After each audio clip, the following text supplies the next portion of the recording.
और नहाने दोनों शब्द शरीर की सफाई से संबंधित हैं, लेकिन उनके बीच धार्मिक और सांस्कृतिक दृष्टिकोण से कुछ अंतर पाया जा सकता है।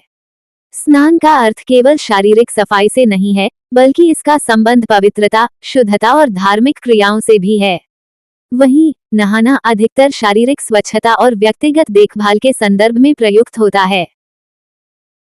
धार्मिक और आध्यात्मिक दृष्टिकोण से स्नान एक महत्वपूर्ण कर्म है जिसे पवित्रता के लिए किया जाता है, जबकि नहाना केवल शरीर को साफ करने का एक साधारण कार्य हो सकता है।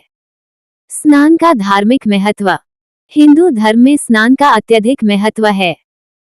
यह न केवल शारीरिक शुद्धि का साधन है, बल्कि आत्मा और मन को शुद्ध करने का भी तरीका माना जाता है। हिंदू धर्मशास्त्रों में विभिन्न अवसरों पर विशेष प्रकार के स्नान का उल्लेख मिलता है, जैसे गंगा स्नान, काशी स्नान, कुंभ स्नान आदि। पवित्र नदियों और तीर्थ स्थानों पर स्नान करने से पापों से मुक्ति मिलती है और व्यक्ति को मोक्ष की प्राप्ति होती है, ऐसा मान्यता है। धार्मिक कथा। पुराणों में कई कथाएं हैं जो स्नान के महत्व को दर्शाती हैं। उनमें से एक कथा इस प्रकार है। कथा, राजा हरिश्चंद्र और गंगा स्नान की महिमा। प्राचीन काल में सत्यवादी राजा हरिश्चंद्र राज्य करते थे। वे धर्म के प्रति अत्यंत निष्ठावान थे और अपने वचनों का पालन करने के लिए किसी भी सीमा तक जा सकते थे। एक बार राजा हरिश्चंद्र ने ऋषि विश्वामित्र को दिए हुए वचन के अनुसार अपना सारा राज्य त्याग दिया। उन्हें अपना परिवार भी छोड़ना पड़ा और खुद दास बनकर जीवन यापन करना पड़ा। इतनी कठिनाइयों के बावजूद राजा हरिश्चंद्र सत्य और धर्म के मार्ग पर अडिग रहे। उनके जीवन में बहुत दुख और कष्ट आए, लेकिन उन्होंने कभी सत्य का त्याग नहीं किया। उनके सत्य और धर्म के पालन से प्रसन्न होकर देवताओं ने उन्हें उनकी परीक्षा के रूप में ये कष्ट दिए थे। जब उनकी परीक्षा समाप्त हुई, तो भगवान विष्णु और देवी गंगा ने प्रकट होकर उन्हें आशीर्वाद दिया। देवी गंगा ने कहा, हे राजा, तुमने अपने सत्य के कारण हमें प्रसन्न किया है।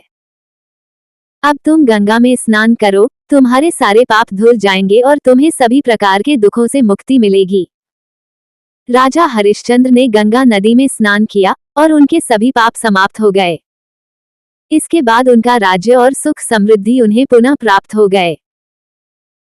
इस कथा से यह शिक्षा मिलती है कि स्नान न केवल शारीरिक शुद्धि का साधन है, बल्कि यह मानसिक और आध्यात्मिक शुद्धि का भी महत्वपूर्ण माध्यम है।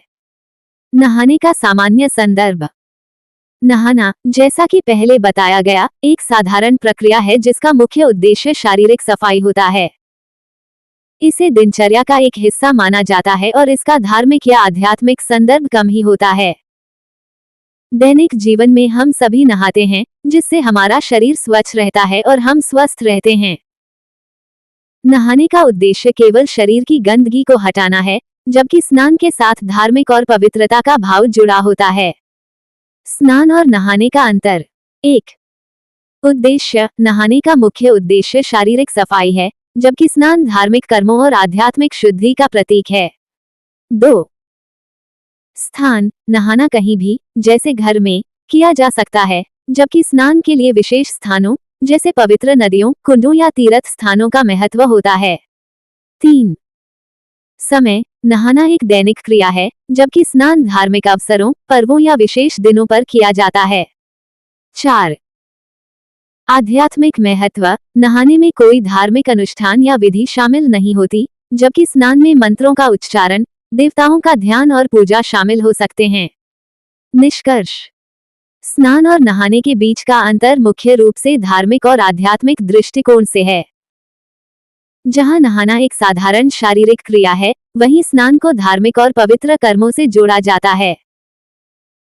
स्नान के माध्यम से व्यक्ति न केवल अपने शरीर को शुद्ध करता है, बल्कि अपने मन और आत्मा को भी शुद्ध करता है, जिससे उसे धार्मिक और आध्यात्मिक लाभ प्राप्त होते हैं।